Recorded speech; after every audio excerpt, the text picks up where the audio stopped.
CJI Sanjeev Khanna करेंगे हरियाणा चुनाव की सुनवाई, बदलेगा नतीजा। चुनाव परिणाम को दी गई है सुप्रीम कोर्ट में चुनौती। ईवीएम को लेकर कांग्रेस की तरफ से दायर की गई है याचिका। सीजेआई की बेंच में होगी ईवीएम मामले की सुनवाई। हरियाणा विधानसभा चुनाव के नतीजों पर अभी भी सवाल बने हुए हैं।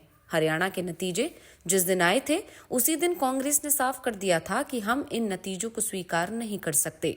जिस तरह से धांधली कर चुनाव नतीजे प्रभावित किए गए हैं उसे देश का कोई नागरिक स्वीकार नहीं करेगा। इसके बाद चुनाव आयोग की तरफ से कांग्रेस के प्रतिनिधि मंडल को अपनी शिकायतें बताने के लिए बुलाया गया था, लेकिन आयोग ने कांग्रेस की सभी शिकायतों को तुरंत ही खारिज कर दिया और फिर जो सवाल हरियाणा में छूटे थे उन्हीं पर महाराष्ट्र चुनाव में बवाल मच गया। आयोग ने एक बार फिर कांग्रेस के सवालों को खारिज कर दिया और अब दिल्ली चुनावों से पहले ही ईवीएम पर सवाल शुरू हो गए हैं। आयोग जवाब नहीं दे रहा है, बता नहीं रहा है कि ईवीएम पूरी तरह से पारदर्शी है, बस दावा कर रहा है कि इसमें छेड़छाड़ संभव नहीं है। तो दूसरी तरफ विपक्षी दलों के जो सवाल हैं वो अभी तक सवाल ही बने हुए हैं और अब ये मामला सुप्रीम कोर्ट तक पहुंच गया है। कांग्रेस का दावा है कि करीब 28 विधानसभा सीटों की ईवीएम में धांधली हुई है। अगर धांधली नहीं होती तो चुनाव परिणाम बदल जाते, क्योंकि हरियाणा में बीजेपी चुनाव जीत सकती है। इसकी उम्मीद खुद बीजेपी के नेताओं को ही नहीं थी। खुद पीएम मोदी और गृह मंत्री अमित शाह अपना चेहरा बचाने की कोशिश में जुटे हुए थे। वो लोग वोटिंग से 100 घंटे पहले ही हरियाणा छोड़ गए थे। जब पीएम और गृह मंत्री ने हरियाणा में अंतिम दौरे के प्रचार से दूरी बनाई तो कांग्रेस को भी कुछ समझ में नहीं आया, लेकिन बाद में बीजेपी के नेताओं की तरफ से ही संकेत दिए गए हैं कि पीएम के चेहरे को बचाना है और स्थानीय नेतृत्व पर हार की जिम्मेदारी थोपी जानी है। इसलिए पीएम अंतिम समय पर चुनाव मैदान में नहीं उतारा गया है। लेकिन जो उम्मीद किसी को नहीं थी, नतीजे वो ही आ गए थे और इसके बाद से ही कांग्रेस ने ऐलान कर दिया था कि वो इन नतीजों को चुनौती देगी और अब सुप्रीम कोर्ट कांग्रेस नेताओं की याचिकाओं पर ईवीएम पर सुनवाई को तैयार हो गया है और सुनवाई करेंगे सीजेआई संजीव खन्ना। तो क्यों ईवीएम पर होने वाली सुनवाई से डरी हुई दिख रही है बीजेपी और चुनाव आयोग? इसी पर आज हम अपनी स्पेशल रिपोर्ट में करेंगे चर्चा, तो वीडियो का आखिर तक जरूर देखें। हरियाणा विधानसभा चुनाव के नतीजों में कथित रूप से धांधली की शिकायत को लेकर कांग्रेस नेता करण सिंह दलाल की ओर से सुप्रीम कोर्ट में शिकायत की गई थी। अपनी शिकायत में उन्होंने ईवीएम पर सवाल उठाए थे। उनकी याचिका पर सुप्रीम कोर्ट में जस्टिस विक्रम नाथ की बेंच में सुनवाई हुई और जस्टिस नाथ ने सुनवाई के दौरान साफ कर दिया कि इस पर सीजेआई की बेंच ही सुनवाई करेगी और उन्होंने याचिका को सीजेआई संजीव खन्ना की बेंच में भेज दिया है। अब सीजेआई संजीव खन्ना संबंधित बेंच के पास मामले को सूचीबद्ध करने का आदेश देंगे।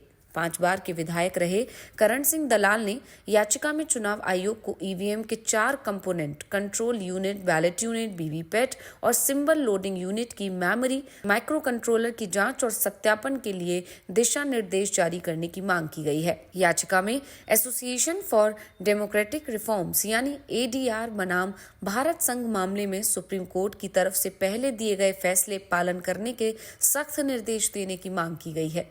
दलाल और सिंगला ने कहा है कि उनकी याचिका में चुनाव परिणामों को चुनौती नहीं दी गई है, बल्कि ईवीएम सत्यापन के लिए एक मजबूत तंत्र बनाए जाने का अनुरोध किया गया है। याचिका में ये भी मांग की गई है कि ये प्रक्रिया 8 सप्ताह के भीतर ही पूरी की जाएगी। याचिका में कहा गया है कि ये मामला देश की लोकतांत्रिक प्रक्रिया और विभिन्न राज्यों में होने वाले चुनावों को प्रभावित करता है, इसलिए इसे तत्काल और निर्णायक रूप से हल किया जाना चाहिए। याचिका में ये भी आरोप लगाया गया है कि चुनाव आयोग ने सुप्रीम कोर्ट के आदेश के अनुसार ईवीएम के 4 घटकों की इस्तेमाल मेमोरी माइक्रो कंट्रोलर की जांच के लिए कोई प्रक्रिया नहीं जारी की है। ये चुनाव आयोग की किसी भी प्रकार की जांच से बचाने की मांग की इच्छा को दर्शाता है। बता दें कि कांग्रेस ने हरियाणा चुनाव में ईवीएम की गड़बड़ी का दावा करते हुए आयोग से 13 अक्टूबर की शिकायत की थी। कांग्रेस नेता पवन खेड़ा ने कहा था कि 26 सीटों पर मतगणना के दौरान ईवीएम में गड़बड़ी पाई गई। चुनाव आयोग ने 29 अक्टूबर को कांग्रेस की शिकायत को खारिज कर दिया था। आयोग ने 1642 पेज के जवाब में कांग्रेस के आरोपों को निराधार, गलत और तथ्यहीन बताया था। इस पर चुनाव आयोग ने अपने जवाब में कहा था कि मतदान और मतगणना जैसे संवेदनशील समय के दौरान गैर जिम्मेदाराना आरोप लगाने से अशांति और अराजकता पैदा हो सकती है।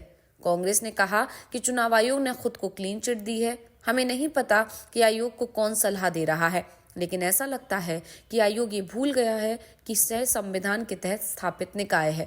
चुनाव आयोग ने पिछले 1 साल में 5 मामलों का हवाला देते हुए कांग्रेस पार्टी को नसीहत दी थी और कहा था कि आरोप लगाने में सावधानी बरतें और बिना किसी सबूत के इलेक्टोरल ऑपरेशन पर आदतन हमला करने से बचें। चुनाव आयोग के जवाब के बाद कांग्रेस ने सवाल उठाए थे, पूछा था कि जो सवाल हमारी तरफ से उठाए गए हैं पहले उनके जवाब दिए जाने चाहिए। सिर्फ विपक्षी दल पर आरोप लगा देने से चुनाव आयोग की ड्यूटी समाप्त नहीं हो जाती।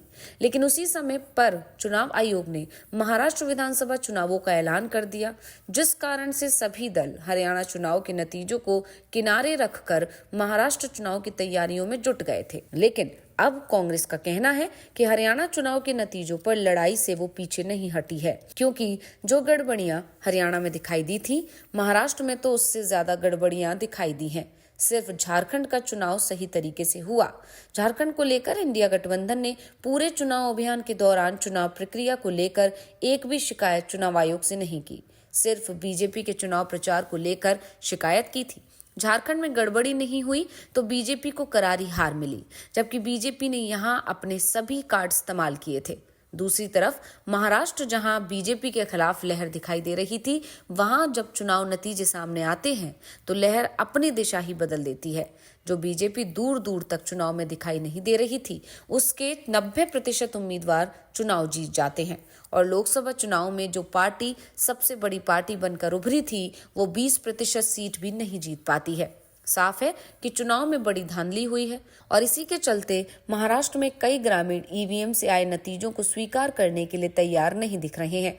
वो लगातार डिमांड कर रहे हैं कि इन नतीजों की जांच हो, जरूरत पड़े तो बदला जाए। ग्रामीण बैलेट पेपर से फिर से वोटिंग की मांग कर रहे हैं। मरकरवाड़ी के ग्रामीणों ने तो बैलेट पेपर से वोटिंग कराने की तैयारी भी कर ली थी, लेकिन प्रशासन ने इसकी इजाजत नहीं दी और जिन लोगों ने बैलेट पेपर से वोटिंग कराने की बात कही थी, उनके खिलाफ एफआईआर दर्ज कर ली। ऐसे में सवाल तो इस समय चुनाव आयोग पर ही उठ रहे हैं और जिस तरह से अब इस मामले में सीजीआई संजीव खन्ना की बेंच में सुनवाई होनी है, उसके बाद विपक्षी दलों को भी उम्मीद दिखाई देने लगी है कि सुप्रीम कोर्ट से इस बार उन्हें न्याय मिलेगा। तो अब देखना होगा कि सुप्रीम कोर्ट चुनाव आयोग को झटका कैसे देता है। अगर ये मामला सुप्रीम कोर्ट पहुंचने वाला है तो सुप्रीम कोर्ट अगर जांच के आदेश देता है तो ये चुनाव आयोग के लिए बड़ी मुश्किल की बात हो सकती है। तो रिपोर्ट आपको कैसी लगी, हमें कमेंट करके अपनी राय जरूर दीजिएगा। इसी के साथ वीडियो को लाइक करें, वीडियो को शेयर करें और चैनल को सब्सक्राइब करना ना भूलें।